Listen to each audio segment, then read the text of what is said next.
Class 11-12 আপোনাৰ পঢ়া শুনা ইমান ভালকৈ হোৱা নাছিলে আৰু আপুনি অংকবোৰত বহুতবাৰ ফেইল কৰিছিলে। ম'ৰালেছ কম্পেয়াৰ কৰিব গ'লে মোৰো চিটুৱেশ্যন অলপ এনেকুৱাই। কিন্তু ছাৰ মোৰ কথাটো এইটো আছিলে যে জীৱনত অকল এডুকেশ্যনে মেটাৰ কৰে নেকি? আপুনি ক'লে ভাৰ্চুছকেইটাও থাকিব লাগে। সেইটোৱে মোৰ প্ৰশ্নটো আছিলে যে অকল এডুকেশ্যনে মানুহটোক ছাকচেছফুল কৰিব পাৰেনে? ভাৰ্চুছ থাকিলেও ছাকচেছৰ লাইফত যাব পাৰি। অ'কে, এডুকেশ্যন মানে ডেফিনেটলি নট ফৰ্মেল এডুকেশ্যন। এইটোক আমি এডুকেশ্যনটোক আমি যদি দুটা ভাগত ভাগ কৰি লওঁ, এটা ফৰ্মেল মানে তুমি ইয়াত যিটো লৈ আছা এটা certificate degree, that is an education. আৰু আজি মই তোমাক গ্ৰেটিটিউডৰ কথা ক'লোঁ, কাৰোবাৰ প্ৰতি কাইণ্ড হৈছা, তুমি হেল্প কৰিবলৈ শিকিছা, এইবিলাকো কিছুমান এডুকেশ্যনেই। এতিয়া এইবিলাক যদি নাথাকে, অকল ফৰ্মেল এডুকেশ্যনটো যদি হয়, অকল ফৰ্মেল এডুকেশ্যন ডিগ্ৰী আছে, চাৰ্টিফিকেট আছে, জব আছে, সেই মানুহজনক আমি ৱৰ্ডি বুলি নকওঁ। তেওঁক আমি ৱৰ্ডি বুলি নকওঁ। তেওঁক আমিতো নকওঁৱেই, তেওঁ নিজেও ফিল নকৰে ৱৰ্ডি বুলি। যাক কোনেও বুজি নাপায়, যাক কোনেও গুৰুত্ব নিদিয়ে, যিজন মানুহক লৈ আনে গৌৰৱ কৰিবলৈ একো চান্স নাই, যাক মাক দেউতাকে গৌৰৱ কৰিবলৈ চান্স নাই, সেইজন মানুহে নিজেও নিজৰ লাইফটো ৱৰ্ডি ফিল নকৰে, বেলেগেতো নকৰেই। তো ৱৰ্ডি কেতিয়া ফিল কৰিব?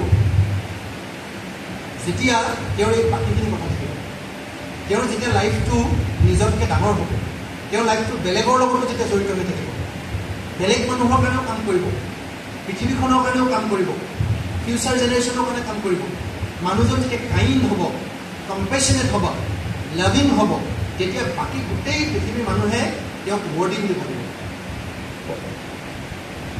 গতিকে এই ফৰ্মেল এডুকেশ্যনটো অকলে একো কৰিব নোৱাৰে। It's related to a profession. এই ফৰ্মেল এডুকেশ্যনটো অকলে প্ৰফেশ্যনেলহে দিব।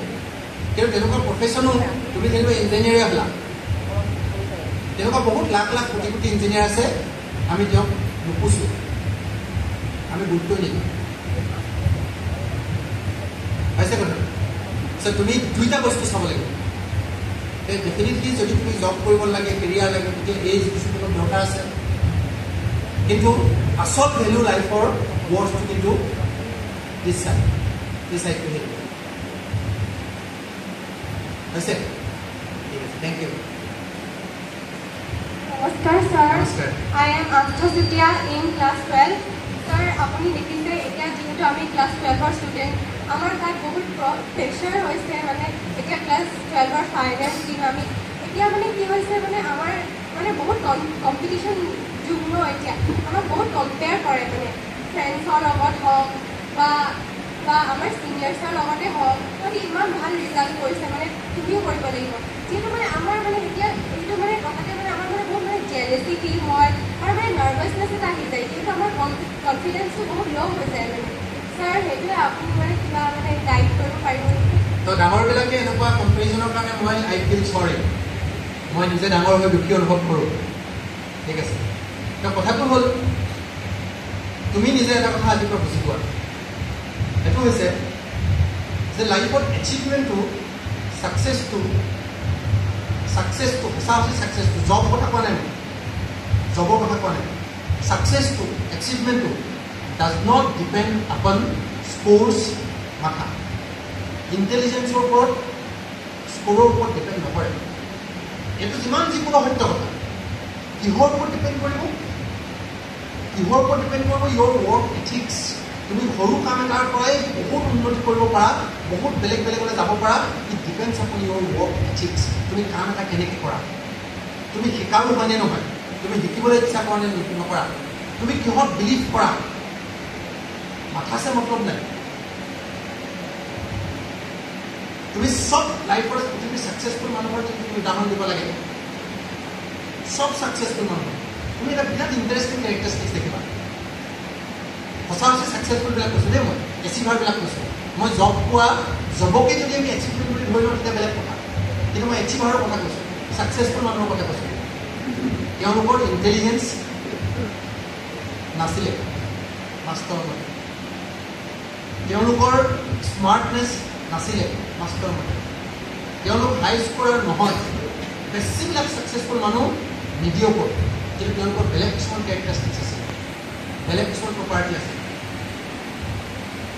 ঠিক আছে না এক নম্বৰ কথা they do not compare themselves with others তেওঁলোকে নিজৰ কণ্ঠটো আনৰ লগত কম্পেয়াৰ নকৰে গোটেই পৃথিৱীখনে কৰি থাকে তেওঁলোকে অকল এটা বস্তু বুজি পায় পৃথিৱীত let me grow মই গ্ৰ' হৈ গৈ থাকোঁ মই আজি 50 পাইছোঁ আমুকে 90 পাইছে does not matter মই কাইলৈ 55 পাব লাগে মই আজি 55 পালোঁ আমুকে 95 পালে does not matter মই কাইলৈ 55 পৰা 60 পাব লাগে my growth is my concern যদি মই গ্ৰ' হৈছোঁ মই ছাকচেছফুল হৈ গৈ আছোঁ এভৰি ডে মই গ্ৰ'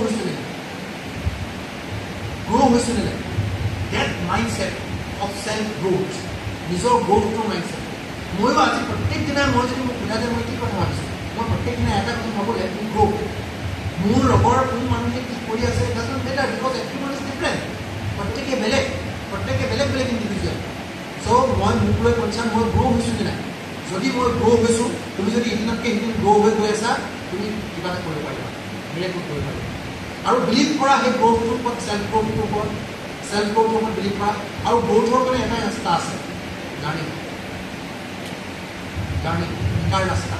শিকাৰ ৰাস্তাটো এৰি নিদিবা